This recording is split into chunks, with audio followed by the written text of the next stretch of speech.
cour.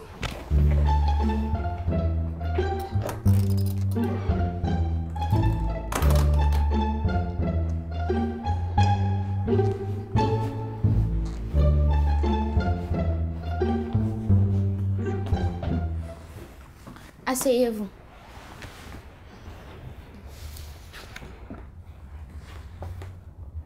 Allez-y. Bonjour. Lorsque Brou discute avec son ami, elle ne l'écoute jamais attentivement et l'interrompt à chaque fois pour parler de ce qui l'intéresse. Cette dernière, frustrée, décide de traduire Brou devant la cour. Silence! Faites venir l'accusé. Mademoiselle Brou, veuillez rejoindre la barre.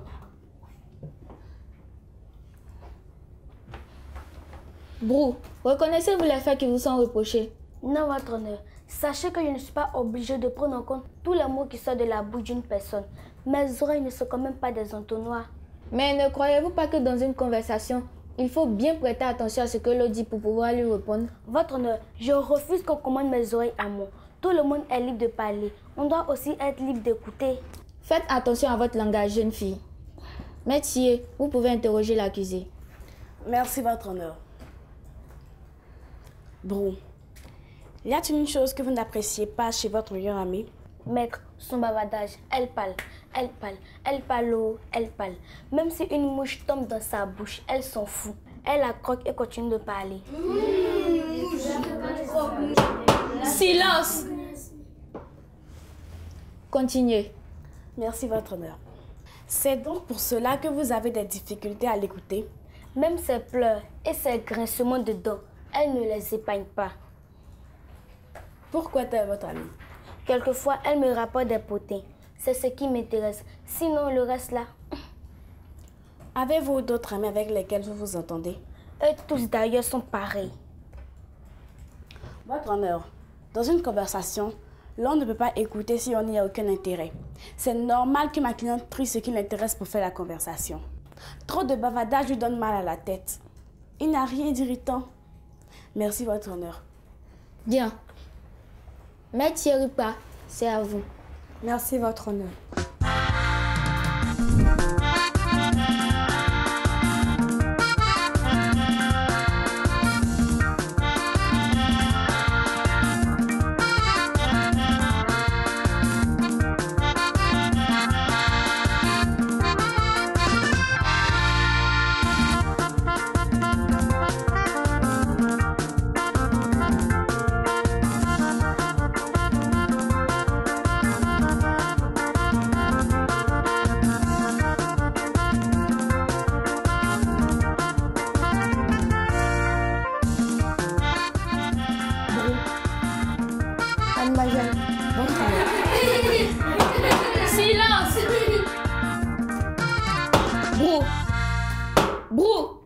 Excusez-moi, votre honneur.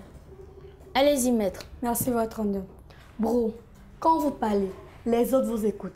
Pourquoi refusez-vous de faire pareil? Si ce qu'ils disent ne m'intéresse pas, pourquoi rester là me faire chauffer les oreilles? N'aimez-vous pas être écouté? Bien sûr que si. Donc, si je comprends, vous avez des amis pour n'écouter que vous? Moi, je ne raconte pas des futilités. Alors, les autres sont obligés de se taire et vous écouter parler? Ils n'ont pas le droit de voir en vous une oreille attentive pour partager les peines et les joies? Je veux juste qu'on me donne la liberté d'écouter ce que je veux. Ce sont mes oreilles, non? Votre honneur, écouter les autres est une qualité. Je dirais carrément un super pouvoir, car cela n'est pas donné à tout le monde. Dans nos conversations, l'on ne prend même plus la peine d'écouter les autres. Pourtant, quelquefois, l'autre a vraiment besoin d'une oreille attentive. C'est ce qu'a ressenti Chantal lorsque Brou l'a ignorée. Votre honneur, j'aimerais faire appel à ma cliente. Accordé. Brou, veuillez rejoindre votre place. Faites venir la plaignante. Mademoiselle Chantal, veuillez rejoindre la barre.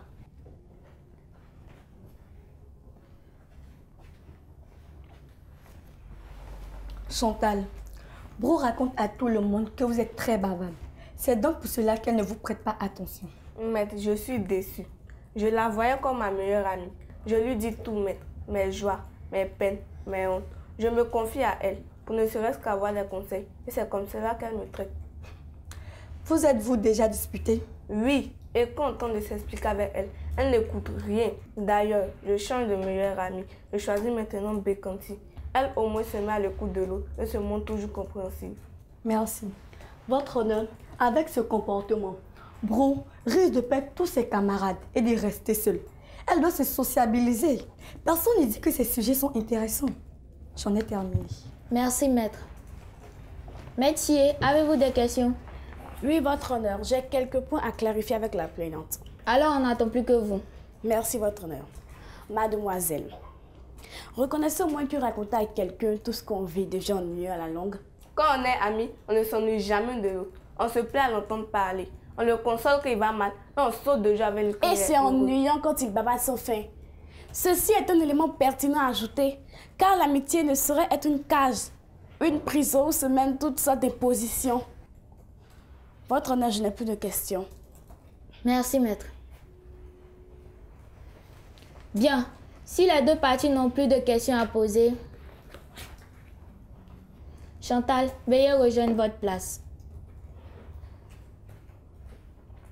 La séance est suspendue pour préparer le verdict.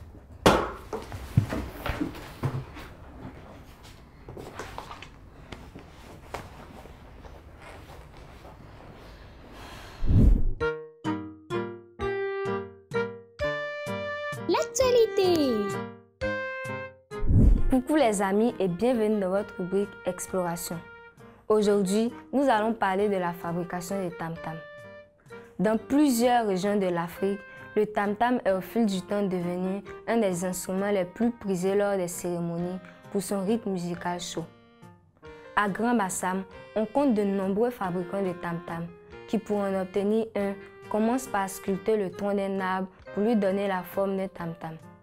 Une fois que le squelette du tam-tam est fait, les sculpteurs vont coudre sur une barre de fer préalablement enroulée sur elle-même un bout de cuir ou de peau d'animal séché, qu'ils appellent dans leur jargon le longa.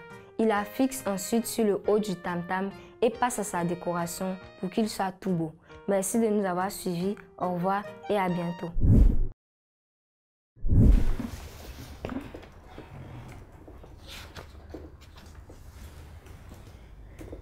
Écouter l'autre est une marque de respect. Chacun de nous aime se sentir important et intéressant. Et c'est ce sentiment que vous donnez à l'autre en l'écoutant. Cela le met dans de meilleures dispositions à votre égard. Mais ne soyons pas hypocrites en faisant semblant de prêter attention. Brou, veuillez vous lever. Brou est donc reconnue coupable des faits qui lui sont reprochés. Elle devra apprendre à écouter les autres. Faute de quoi, elle sera privée de sortie pour mieux gérer son esprit solitaire. Brou, veuillez vous rasseoir. Avant de lever la séance, permettez au juré de donner quelques conseils. Les astuces. Coucou les amis. J'espère que vous allez bien. Voici aujourd'hui des astuces pour soigner les maux d'oreille. Appliquez une compresse chaude ou une compresse d'huile d'olive sur l'oreille pour soulager la douleur. Restez autant que possible assis pour éviter les douleurs. Consultez un médecin si la douleur persiste. Le mot du pédagogue. Salut les enfants. Aujourd'hui, nous allons voir pourquoi il est important de prendre le temps d'écouter les autres quand ils nous parlent. Prendre le temps et le soin d'écouter lorsqu'une personne nous parle est très important. En tant qu'être humain, avoir le sens de l'écoute, dans un premier temps, conforte votre interlocuteur dans son argumentation, car vous lui donnez de l'attention, mais aussi cela vous permet de vous instruire et d'enrichir votre bagage intellectuel.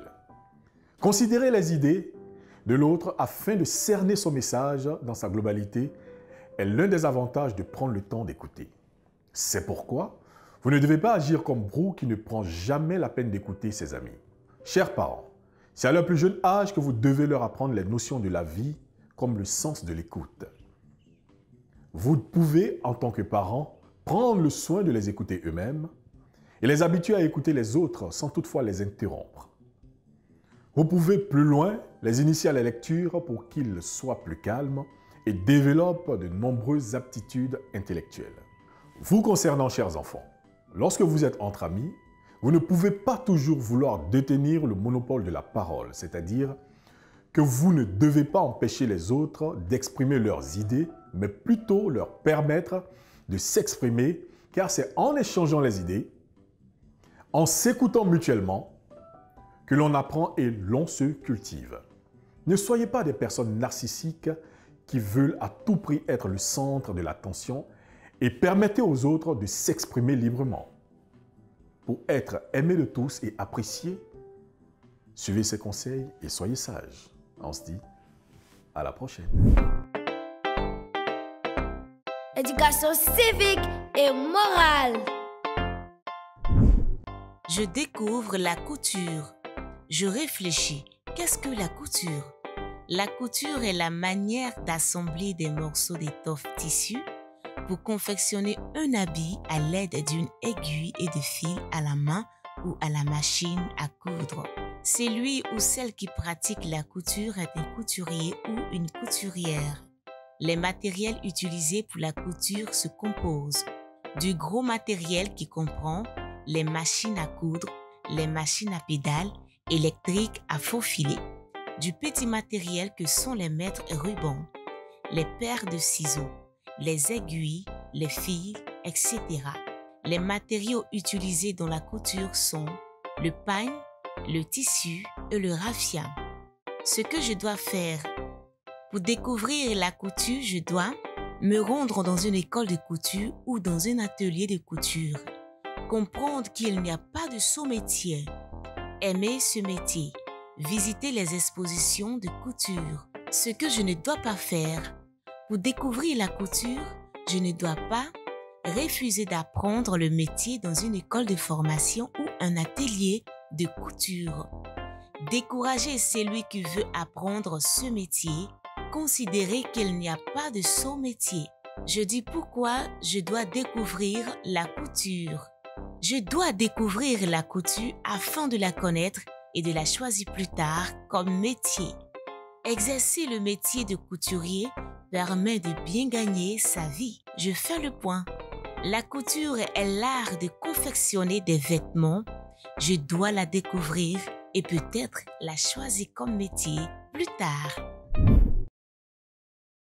J'espère que vous avez bien noté nos conseils. Tâchez de bien vous comporter, sinon vous viendrez au banc des accusés dans cette cour, qui est loin d'être une cour de récré. La séance est levée.